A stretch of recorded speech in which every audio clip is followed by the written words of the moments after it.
دەچینە مووسڵ لەوێ بازارێک هەیە بە ناوی بازاری نەبی یونس. ئەم بازارە نیوەی ڕاستی کووردە دوکاندارەکانی.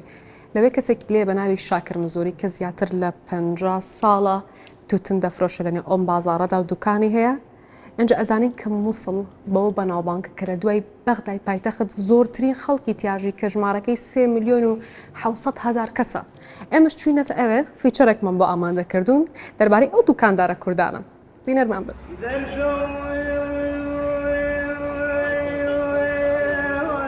مووسڵ دووەم گەورەترین شاری عێراقە. ژمارەی دانیشتوانی 3 ملیۆن و 700,000 کەسە. لەم شارە کورد، عەرەب، تورکمان و ئاشووری پێکەوە دەژین. بازاری نەبی یونس لە مووسڵ بە بازاری کوردی ناسراوە. پێش هاتنی داعش 3 بەشی دوکاندارەکانی ئەم بازارە کورد بوون. شاکر مزوری لە باوکیەوە دوکانی توتن فرۆشتنی بۆ بەجێماوە و تاوەکو ئێستا لەسەر ئەم کارەی بەردەوامە. از المثل پیدا بیم سال 60 الگراج شمال شوله ما تویدنا یعنی بابا من اف شوله کری سال 60 حتی سالت حتی یاتا پشتی عمری خود کری برای من یلم ماستر اوی اف شوله کری نوکا حالیا از شوله تویدنیت کم. بەشی زۆری دوکاندارانی کورد لەم شارە لەدایک بوونە. ئەیوب کۆچەر دوکانی فرۆشتنی بەهاراتی لە باوکیەوە بۆ ماوەتەوە. المثل ئۆتی مەسە دنیاە کۆرێ من بەهارات و عەتاریە وەکیەک بینن ئەوە عەمرە گازی لەوێرە ئەوەی دوکانە منە ئەوە 20 ساڵە بێ دوکانێ. پێش دەرکەوتنی داعش ڕەوشی کورد لە مووسڵ باش بوو، بەڵام لە سەردەمی داعش کورد لە مووسڵ نەمان.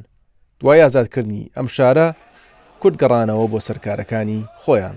تقریبا جانب اندجنه جانب الايسر خر كرد بن وافسيكا تقريبا 3/4 كرد بن سوق الاربعاء اخر كرد بن بس بشتي وضع شيبي وضع داعش يعني عالم خرجوا كاسنا ما يعني كاسنا تلا صار هويه دو افا كردا دو كوجن افا شيعه دو كوجن سنه بو حرس وضع الشرطه بو منتسبك بو كوشت نتلا اجى عالم خو شو كاسنا ما اس وقت داعش مالهم الاخر بو يعني بري داعش اس شوبم بس وقت داعش اسات ما ميسل هاتم قريان يعني الريكو بكري بو داعش از قرتم تقريبا شلو حضر وجا از قرتم واز بري نار كرم بيت من هردوش كاندن قوتا متهمه بو مشي قوتي توياتي اغتيالات بكاي توياتي انفجارات بكاي بس شنو تسر من محكمه الشرعيه هو از بردم شنو تسر من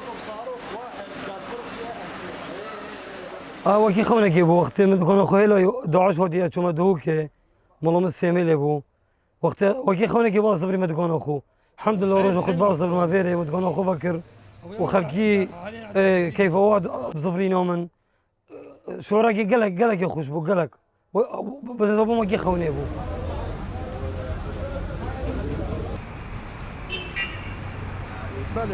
دوای ئازادکردنی شاری مووسڵ پەیوەندی کورد و عەرەب زۆر بەهێز بوو. ئێستا ئێمە لەگەڵ کورد وەکو خێزانێکی چونکە عەرەب ئاوارەی لای کوردان بوون و دەرگایان بۆ ئێمە کردەوە و میوانداریان کردین بەبێ ئەوەی هیچ خەمساردیەک بکەن. دوای ئازادکردنی مووسڵ عەرەب گەڕانەوە شوێنی خۆیان و پەیوەندیمان لەگەڵ کورد بەهێزتر بوو لە چاو پێش هاتنی داعش.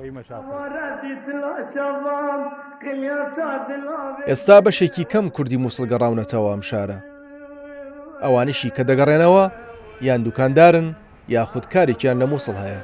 بەشی زۆریان تاوەکو ئێستاش لە هەرێمی کوردستان و هەندێک جار بە سەردان دەگەڕێنەوە مووسڵ.